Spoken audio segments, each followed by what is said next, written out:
नमस्कार साथियों, मैं सुरेंद्र कुमार एक बार फिर से हाजिर हूँ एक बहुत बड़ी गुड न्यूज के साथ में। और वो गुड न्यूज आपकी संबंधित है ईएमआरएस से। हाँ जी, ईएमआरएस का नोटिफिकेशन रिलीज हो चुका है वेरियस पोस्ट के लिए, जैसे कि आपका प्रिंसिपल पोस्ट है, TGT, PGT, jail warden, JSA और लाइब्रेरियन। साथ ही साथ आपके स्टाफ नर्स के लिए भी नोटिफिकेशन रिलीज हो चुका है। तो ये आज आपके 19 सितंबर को रिलीज हुआ है और आप देख पा रहे होंगे कि ये हमारा स्टाफ सिलेक्शन एग्जाम ईएसएसई 2025 के बारे में बात कर रहा हूं। तो चलिए देखते हैं इस नोटिफिकेशन की जो मोटी मोटी बातें हैं वो क्या है। आप इसमें 50 पेज है, कहां तक पढ़ते रहेंगे, तो मैं आज आपको सारी जो मोटी मोटी चीजें हैं इसकी वो आपको बता देता हूं। आप चाहे तो इसका इंडेक्स देख सकते हैं, लेकिन मैं बात करता हूं जो इंपॉर्टेंट पॉइंट है सिर्फ उसकी। तो चलिए चलते हैं सीधे पेज नंबर 3 पर, जहां पे आपको मिलेगा फीस। तो फीस क्राइटेरिया क्या रखा है वो देखिए।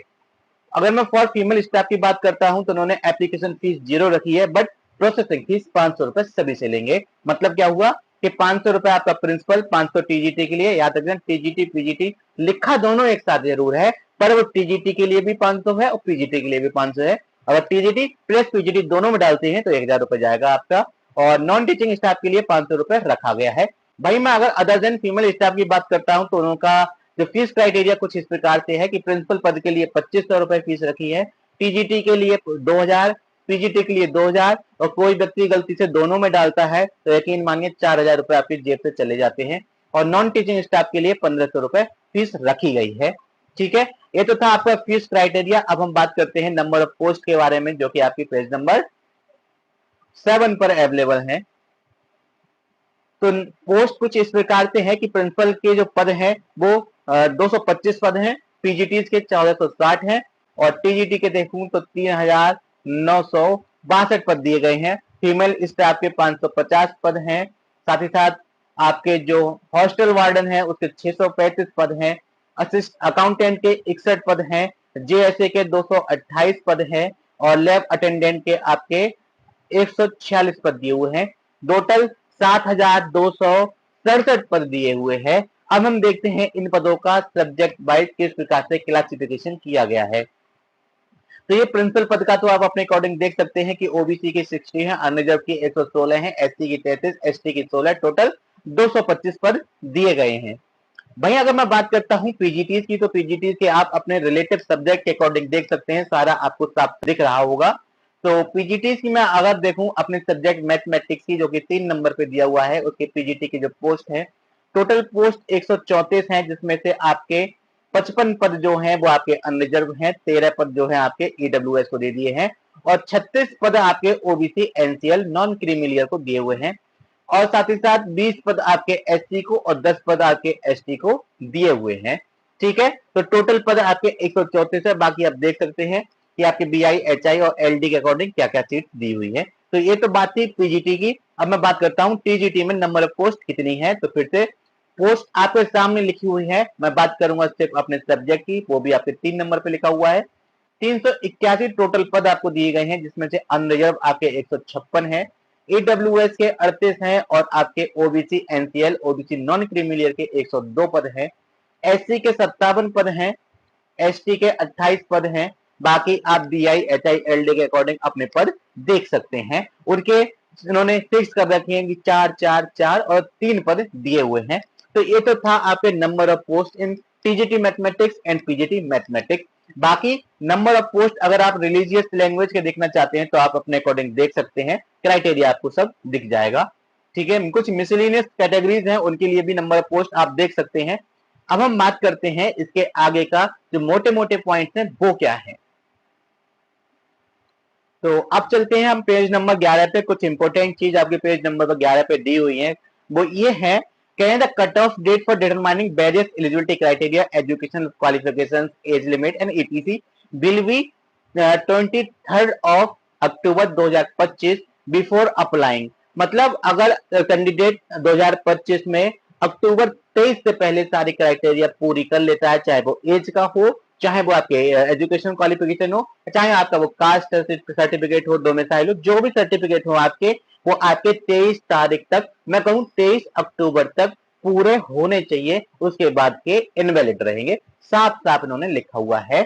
कह रहे हैं Even if the last date of submit application form is extended due to administrative reason, the cutoff date for determining various eligibility criteria, education qualification, age limit etc will be 23 October 2025। भाई साहब ये कह रहे हैं कि हमारा मन, हम एप्लीकेशन फॉर्म चाहे अगले साल भरवाएं या हमारा मन हम जब भी करवाएं, लेकिन आपका एजुकेशन क्वालिफिकेशन सारे डॉक्यूमेंट डिटेल जो है वो आपका 23 अक्टूबर 2025 तक का ही मान्य करेंगे। उसके बाद की सभी प्रकार के डॉक्यूमेंट आपके नॉट वैलिड हो जाएंगे। याद रखिएगा, इंपॉर्टेंट पॉइंट है ये, ठीक है, ये आपका इंपॉर्टेंट पॉइंट है, याद रखना।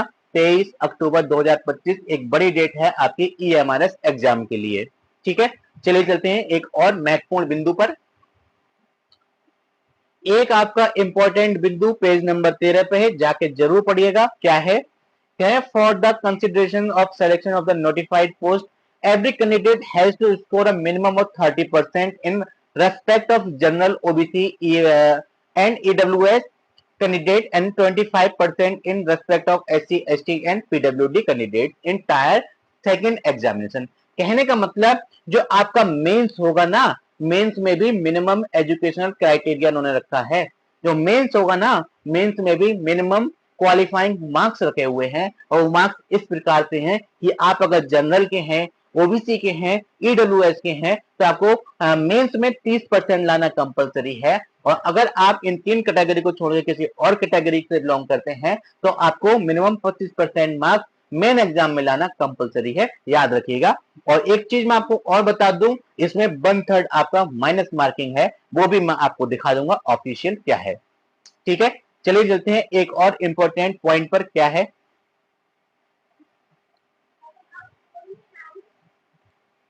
तो पेज नंबर 12 पे ये इतना इंपॉर्टेंट पॉइंट था।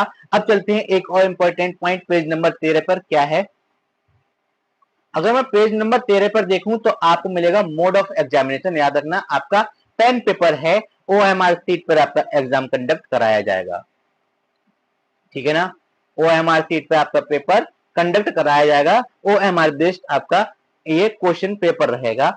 और ये तो था प्री का, कि प्री आपका पेन पेपर रहेगा, OMR सीट वाला रहेगा। अगर मैं मेंस की बात करता हूं तो मेंस में याद रखना, मेंस आपका ऑब्जेक्टिव प्लस डिस्क्रिप्टिव दोनों रहना है, और वो भी आपका कैसा होगा? पेन पेपर मोड पे होगा, OMR सीट वाला होगा। याद रखना, CBT जैसा कोई लेता नहीं है, CBT जैसा कुछ भी नहीं होने वाला है, याद रखिएगा।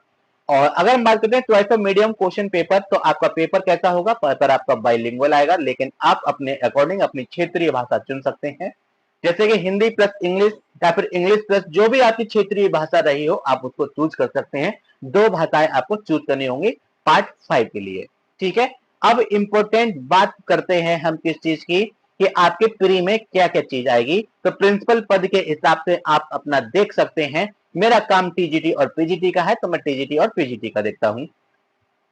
ये था, अगर आप प्री निकालने के बाद मेंस में जाते हैं, टायर 2 में जाते हैं, तो आपका डिस्क्रिप्टिव होगा for the post of principal. Same आपका टीजीटी के लिए भी है, मैं आपको दिखा देता हूं। अगर मैं पीजीटी की बात करता हूं, जैसा कि आपके सामने लिखा हुआ है, टोटल आपका 100 मार्क्स का होगा प्री। कैसा होगा? 100 मार्क्स का होगा, OMR सीट वाला होगा, प्लस कैसा होगा? ऑब्जेक्टिव होगा। और इसमें क्या क्या चीज आएगी वो देखिए। पार्ट 1 होगा जनरल अवेयरनेस का 10 क्वेश्चन, 10 मार्क कैरी करेंगे। पार्ट 2 होगा रीजनिंग एबिलिटी का 15 क्वेश्चन, 15 मार्क्स कैरी करेंगे। पार्ट 3 होगा आपका आईसीटी का 15 क्वेश्चन, 15 मार्क्स कैरी करेंगे।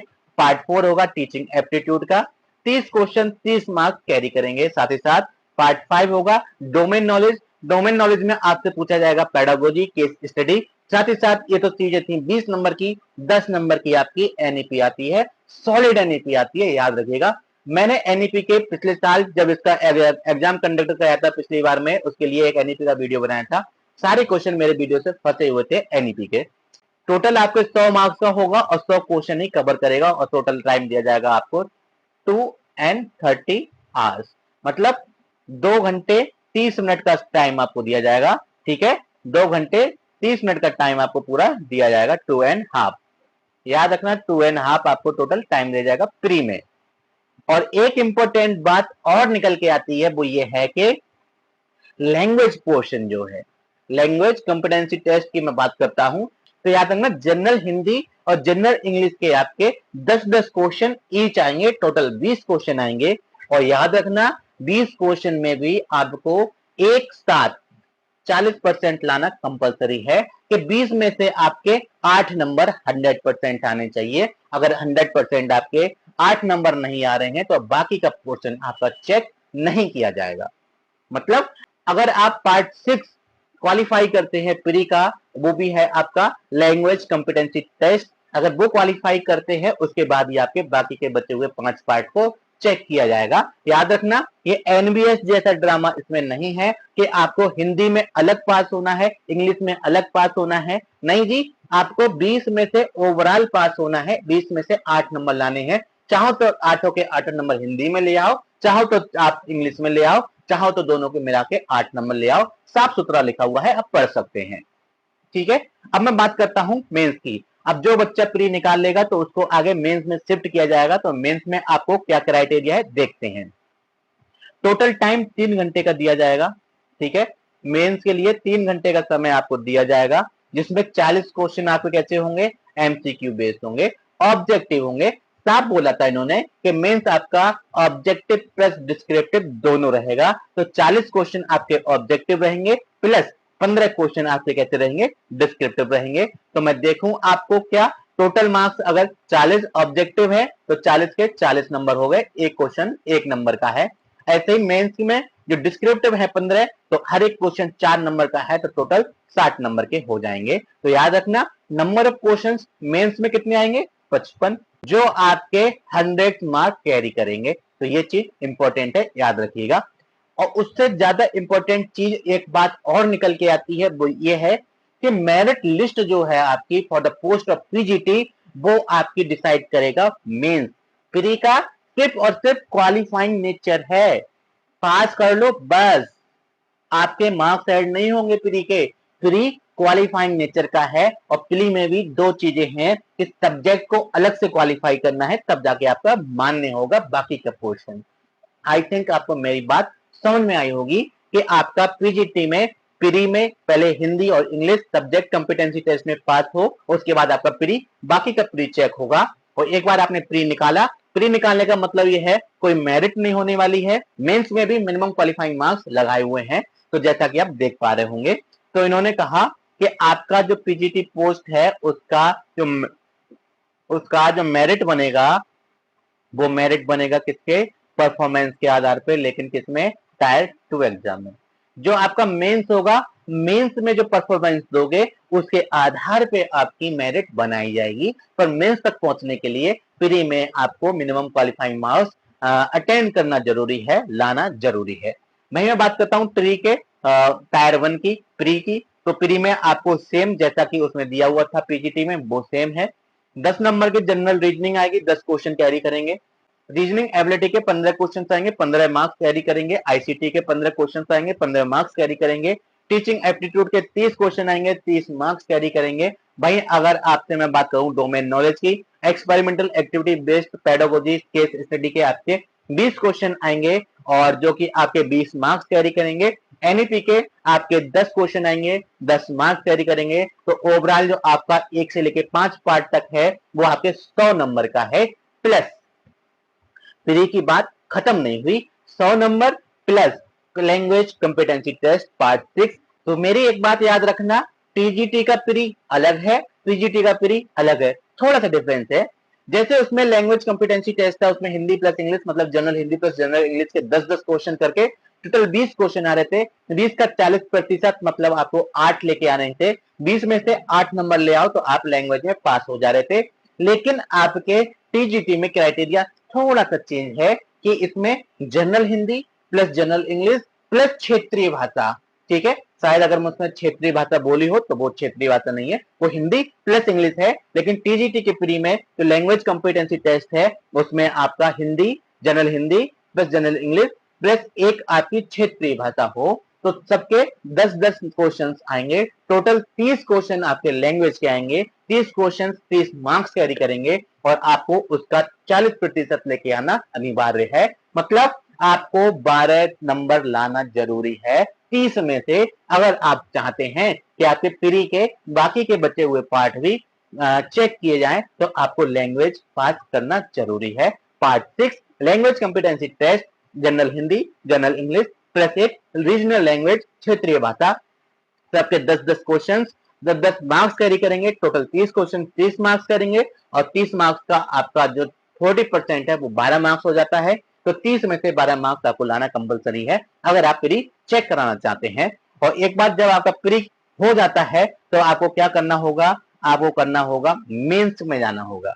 मेंस आपका कुछ इस प्रकार से है, एक चीज देख लीजिए, only the candidate who will be sorted in the ratio of 1:10, ठीक है, 10 गुना लोग बुलाएंगे, ये ऐसा कह रहे हैं। जो नंबर ऑफ वैकेंसीज हैं उसका 10 गुना लोग पास करके बुलाएंगे ये प्री में। जरूरी नहीं है कि प्री में आप पास ही हो जाएं और आपको बुला लिया जाए ना जी, जो टॉप के 10 गुना लोग होंगे ना उन्हीं को आपके मेंस के लिए बुलाया जाएगा। तो अगर आप प्री पास भी कर लेते हैं तो जरूरी नहीं है कि आप मेंस में जा रहे हैं, जरूरी यह है कि आप जो 10 गुना लोग ऊपर के बुलाए गए हैं उसमें है या नहीं है। तो अगर मैं इसका मेंस देखूं तो मेंस आपका सेम है, ऑब्जेक्टिव प्लस डिस्क्रिप्टिव। ऑब्जेक्टिव आपके 40 क्वेश्चन होंगे, 40 क्वेश्चन आपके 40 मार्क्स कैरी करेंगे, each question will be of 1 marks. और वहीं आपके डिस्क्रिप्टिव की बात करूं 15 क्वेश्चन डिस्क्रिप्टिव होंगे जो कि हर एक क्वेश्चन 4 मार्क्स का होगा। टोटल 60 मार्क्स से होंगे जैसा कि मैंने पीजीटी में बताया था, और टोटल 3 घंटा समय दिया जाएगा। इस तरह से 55 क्वेश्चन आपके मेंस में आएंगे और 55 क्वेश्चन के 100 मार्क्स बन जाते हैं, ठीक है। और फिर से इंपॉर्टेंट पॉइंट कि मेरिट का डिसीजन किस प्रकार से होगा, क्या मेरिट लिस्ट और the post of TGT will be prepared on the basis of performance in the tyre 2। भाई प्री सिर्फ और सिर्फ आपका क्वालिफाइंग नेचर है, प्री में आपका मेरिट बनेगा तो नहीं, ऐसा इनका कहना है, लेकिन मैं कहूंगा कि प्री में भी आपका मेरिट जाएगा। कैसे, जो टॉप के 10 गुना लोग होंगे सिर्फ उन्हीं को बुलाया जाएगा। अगर मैं देखूं, अगर मैं अपने मैथ की बात करता हूं टीजीटी मैथ की, तो टीजीटी मैथ की जो नंबर ऑफ पोस्ट हैं वो कुछ इस प्रकार से हैं। टोटल आपकी 381 टीजीटी मैथ की पोस्ट है, तो यकीन मानिए 381 का 10 गुना मतलब 3810 लोग, प्री के जो टॉप 3810 लोग होंगे उनको आपको मेंस में भेजा जाएगा।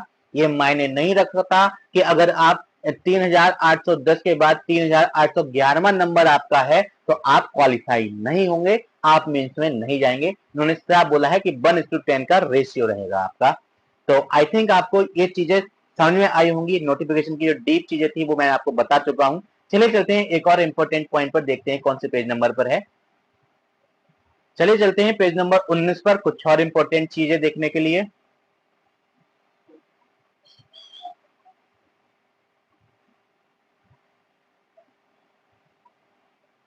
तो आप देख पा रहे होंगे पेज नंबर 19 पर आपका मार्किंग स्कीम है कि आपका 1/3 माइनस मार्किंग इसमें रखा गया है। तो मैंने आपको वीडियो शुरू होते ही बोल दिया था कि 1/3 आपका माइनस मार्किंग रखा गया है, मतलब कि आपको 3 गलत उत्तर होने पर एक सही उत्तर आपका काट लिया जाएगा। सीधी सीधी बात ये होती है। तो ऑफिशियली मैंने आपको दिखाया है कि आपका 1/3 माइनस मार्किंग इसमें है। एक इंपॉर्टेंट चीज और पढ़ते हैं, important note for multiple choice question: to answer the question the candidate need to mark only the one option on the OMR sheet corresponding to the correct answer, filling up or darkening more than, जो एक चीज तो आप जानते ही हैं भाई, एक से ज्यादा गोले फिल करोगे तो आपका नेगेटिव मार्क में जाएगा, नेगेटिव मार्क उस पर दिया जाएगा। ये तो आप चीज पहले से जानते होंगे। चलिए चलते हैं एक और इंपॉर्टेंट पॉइंट पर, देखते हैं कौन से पेज नंबर पर है। तो पेज नंबर 22 पर चलते हैं कुछ और इंपॉर्टेंट चीज आपको बताने के लिए, ठीक है। अब ये आपका एलिजिबिलिटी क्राइटेरिया रहा, एक बार हम इसको भी देख ही लेते हैं। एलिजिबिलिटी क्राइटेरिया क्या है, प्रिंसिपल पोस्ट का कुछ इस प्रकार से आप अपने अकॉर्डिंग देख सकते हैं। मेरा टीजीटी और पीजीटी का लेना देना है तो मैं टीजीटी और पीजीटी का देखकर आपको बताऊंगा। पीजीटी की अगर मैं बात करता हूं तो साफ सुथरा उन्होंने बोला है कि भाई आप 40 साल से ऊपर एज नहीं होनी चाहिए। एज रिलैक्सेशन क्या रहेगा वो भी मैं आपको इस वीडियो के अंदर बताऊंगा कि किसमें कितना एज रिलैक्सेशन आपको दिया जाएगा, ठीक है। अगर आप ईएमआईएस एम्प्लॉय हैं तो आपको 55 साल की आयु सीमा दी गई है। तो अगर मैं बात करता हूं एजुकेशन क्वालिफिकेशन की, तो उन्होंने कहा है कि integrated post graduate course from NCT recognised institute, मतलब आपका पीजी इन रिलेटिव सब्जेक्ट होना चाहिए, प्लस आपके साथ 50% मार्क्स के साथ बीएड होना कंपलसरी है। या फिर ये कह रहे हैं कि पोस्ट ग्रेजुएशन आपका पीजी डिग्री जो है वो आपकी 50% मार्क्स के साथ में हो in concern subject plus BEd हो आपके पास विद 50% मार्क्स। आई थिंक आपको इतनी सी चीज तो पता हो गई होगी, मतलब पीजी प्लस बीएड वो भी 50% मार्क्स के साथ में ऐसा होगा तो आप पीजीटी पोस्ट के लिए क्वालिफाई हैं, अब आपका सब्जेक्ट जो भी रहे हो। ठीक है, और अब हम बात करते हैं टीजीटी का। आप पीजीटी का देख सकते हैं, मैं बात करता हूं टीजीटी का। ठीक है, टीजीटी की बात करता हूं, कह रहे हैं नॉट एक्सेडिंग 35 ईयर, 35 साल से उम्र ज्यादा नहीं होनी चाहिए। बाकी एज रिलैक्सेशन आपकी कैटेगरी के अकॉर्डिंग आपको मिल जाएगा, वो मैं आपको आगे बताऊंगा। तो इसमें एज रिलैक्सेशन के साथ साथ जो कॉम्बिनेशन है वो इंपॉर्टेंट है, कैसे सुनिए।